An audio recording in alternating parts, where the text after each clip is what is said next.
अश्ववाहन सार। भगवान धन्वंतरी कहते हैं, सुश्रुत, अब मैं अश्ववाहन का रहस्य और अश्वों की चिकित्सा का वर्णन करूंगा। धर्म, कर्म और अर्थ की सिद्धि के लिए अश्वों का संग्रह करना चाहिए। घोड़े के ऊपर प्रथम बार सवारी करने के लिए अश्विनी, श्रवण, हस्त, उत्तराषाढ़, उत्तर भाद्रपद और उत्तर फाल्गुनी नक्षत्र प्रशस्त माने गए हैं। घोड़ों पर चढ़ने के लिए हेमंत, शिशिर और वसंत ऋतु उत्तम है। ग्रीष्म, शरद एवं वर्षा ऋतु में घुड़सवारी निषिद्ध है। घोड़ों को तीखे और लचीले डंडों से न मारें, उनके मुख पर प्रहार न करें। जो मनुष्य घोड़े के मन को नहीं समझता तथा उपायों को जाने बिना ही उस पर सवारी करता है तथा घोड़े को कीलों और अस्थियों से भरे हुए दुर्गम, कंटकयुक्त, बालू और कीचड़ से आच्छन्न पथ पर, गड्ढों या उन्मत्त भूमियों से दूषित मार्ग पर ले जाता है एवं पीठ पर काठी के बिना ही बैठ जाता है, वो मूर्ख अश्व का ही वाहन बनता है, अर्थात वो अश्व के अधीन होकर विपत्तियों में फंस जाता है। कोई बुद्धिमानों में श्रेष्ठ सुकृति अश्ववाहक अश्वशास्त्र को पढ़े बिना भी केवल अभ्यास और अध्यवसाय से ही अश्व को अपना अभिप्राय समझा देता है अथवा घोड़े के अभिप्राय को समझकर दूसरों को उसका ज्ञान करा देता है। अश्व को नहलाकर पूर्वाभिमुख खड़ा करें, फिर उसके शरीर में आदि में ओम और अंत में नमः शब्द जोड़कर उसमें बीजाक्षर से युक्त मंत्र बोलकर देवताओं की क्रमशः योजना, न्यास या भावना करें। अश्व के चित्त में ब्रह्मा, बल में विष्णु, पराक्रम में गरुड़, पार्श्वभाग में रुद्रगण, बुद्धि में बृहस्पति, मर्म स्थान में विश्वदेव, नेत्रावर्त में और नेत्र में चंद्रमा सूर्य, कानों में अश्विनी कुमार, जठराग्नि में स्वधा, जिह्वा में सरस्वती, वेग में पवन, पृष्ठभाग में स्वर्ग पृष्ठ, पुराग्र में समस्त पर्वत, रूपकूपों में नक्षत्रगण, हृदय में चंद्रकला, तेज में अग्नि, श्रोणिदेश में रति, ललाट में जगतपति, रेरिष्ट में हिनहिनाहट में नवग्रह एवं वक्षः स्थल में वासुकी का न्यास करें। अश्वारोही ही उपवास पूर्वक अश्व की अर्चना करे एवं उसके दक्षिण कर्ण में निम्नलिखित मंत्र का जप करे। तुरंगम, तुम गंधर्वराज हो, मेरे वचन को सुनो। तुम गंधर्व कुल में उत्पन्न हुए हो, अपने कुल को दूषित न करना। अश्व, ब्राह्मणों के सत्य वचन, सोम, गरुड़, रुद्र, वरुण और पवन के बल एवं अग्नि के तेज से युक्त अपने जाति का स्मरण करो। याद करो कि तुम राजेंद्र पुत्र हो। सत्य वाक्य का स्मरण करो।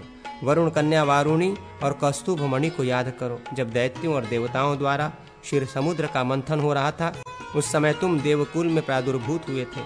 अपने वाक्य का पालन करो। तुम अश्ववंश में उत्पन्न हुए हो, सदा के लिए मेरे मित्र बनो। मित्र, तुम ये सुनो, मेरे लिए सिद्ध वाहन बनो। मेरी रक्षा करते हुए मेरी विजय की रक्षा करो। सम्रांगण में मेरे लिए तुम सिद्धिप्रद हो जाओ। पूर्व काल में तुम्हारे पृष्ठभाग पर आरूढ़ होकर देवताओं ने दैत्यों का संहार किया था। आज मैं तुम्हारे ऊपर आरूढ़ होकर शत्रु सेनाओं पर विजय प्राप्त करूंगा। अश्वारोही वीर अश्व के कर्ण में उसका जप करके शत्रुओं को मोहित करता हुआ अश्व को युद्ध स्थल में लाए और उस पर आरूढ़ हो युद्ध करते हुए विजय प्राप्त करे। श्रेष्ठ अश्वारोही घोड़ों के शरीर से उत्पन्न दोषों को भी प्रायः यत्नपूर्वक नष्ट कर देते हैं तथा उनमें पुनः गुणों का विकास करते हैं। श्रेष्ठ अश्वारोहियों द्वारा अश्व में उत्पादित गुण स्वाभाविक से दिखने लगते हैं। कुछ अश्वारोही तो घोड़ों के सहज गुणों को भी नष्ट कर देते हैं। कोई अश्वों के गुण और कोई उनके दोषों को जानता है। वो बुद्धिमान पुरुष धन्य है जो अश्व रहस्य को जानता है। मंद बुद्धि मनुष्य उसके गुण दोष को दोनों को नहीं जानता। जो कर्म और उपाय से अनभिज्ञ है, अश्व का वेग पूर्वक वाहन करने में प्रयत्नशील है, क्रोधी एवं छोटे अपराध पर कठोर दंड देता है, वो अश्वारोही कुशल होने पर भी प्रशंसित नहीं होता है। जो अश्वारोही उपाय का जानकार है, घोड़े के चित्त को समझने वाला है, विशुद्ध एवं अश्व दोषों का नाश करने वाला है, वो संपूर्ण कर्मों में निपुण सवार सदा गुणों के उपार्जन में लगा रहता है। उत्तम अश्वारोही अश्व को उसकी लगाम पकड़कर बाह्य भूमि में ले जाए, वहां उसकी पीठ पर बैठकर दाएं बाएं के भेद से उसका संचालन करे। उत्तम घोड़े पर चढ़कर सहसा उस पर कोड़ा नहीं लगाना चाहिए, क्योंकि वो ताड़ना से डर जाता है और भयभीत होने से उसको मोह भी हो जाता है। अश्वारोही प्रातः काल अश्व को उसकी वल्गा लगाम उठाकर प्लुत गति से चलाए। संध्या काल में यदि घोड़े के पैर में नाल न हो तो लगाम पकड़कर धीरे धीरे चलाए, अधिक वेग से न दौड़ाए। ऊपर जो कान में जपने की बात तथा अश्व संचालन के संबंध में आवश्यक विधि कही गई है, इससे अश्व को आश्वासन प्राप्त होता है, इसलिए उसके प्रति ये सामनीति का प्रयोग हुआ। जब एक अश्व दूसरे अश्व के साथ रथ आदि में नियोजित होता है तो उसके प्रति ये भेद नीति का बर्ताव हुआ।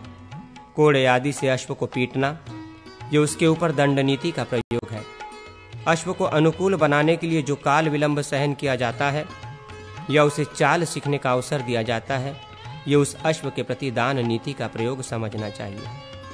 पूर्व नीति की शुद्धि सफल उपयोग हो जाने पर उत्तरोत्तर नीति का प्रयोग करें। घोड़े के जिह्वा के नीचे बिना योग के ग्रंथि बांधें।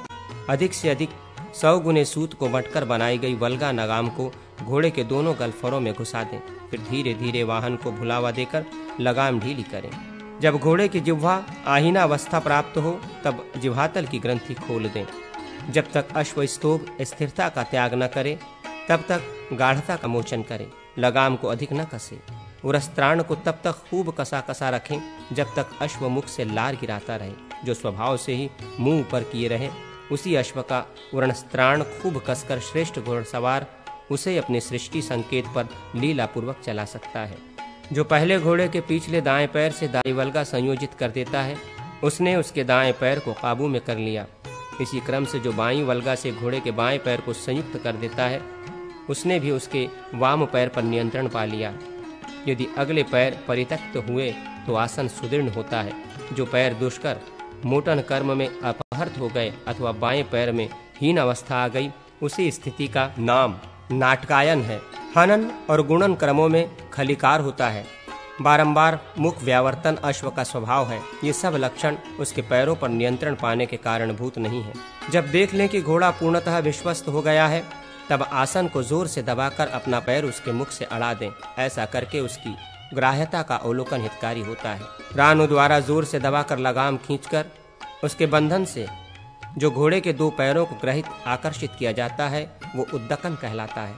लगाम से घोड़े के चारों पैरों को संयुक्त कर उसे यथेष्ट ढीली करके बाह्य पार्श्व भागों के प्रयोग से जहां घोड़े को मोड़ा जाता है उसे मोटन या ताड़न माना गया है। बुद्धिमान घुड़सवार इस क्रम से प्रलय तथा अविप्लय को जान ले, फिर चतुर्थ मोटन क्रिया द्वारा इस विधि का संपादन होता है। जो घोड़ा लघुमंडल में मोटन और उद्दकन द्वारा अपने पैर को भूमि पर नहीं रखता, भूमि स्पर्श के बिना ही चक्कर पूरा कर लेता है, वो सफल माना गया है। उसे इस प्रकार की पादगति ग्रहण करानी सिखानी चाहिए। आसन में खूब कसकर निबद्ध करके जिसे शिक्षा दी जाती है, तथापि जो मंद गति से ही चलता है फिर संग्रहण करके पकड़कर उसे अभिष्ट चाल ग्रहण कराई जाती है, उसकी उस शिक्षण क्रिया को संग्रहण कहा गया है।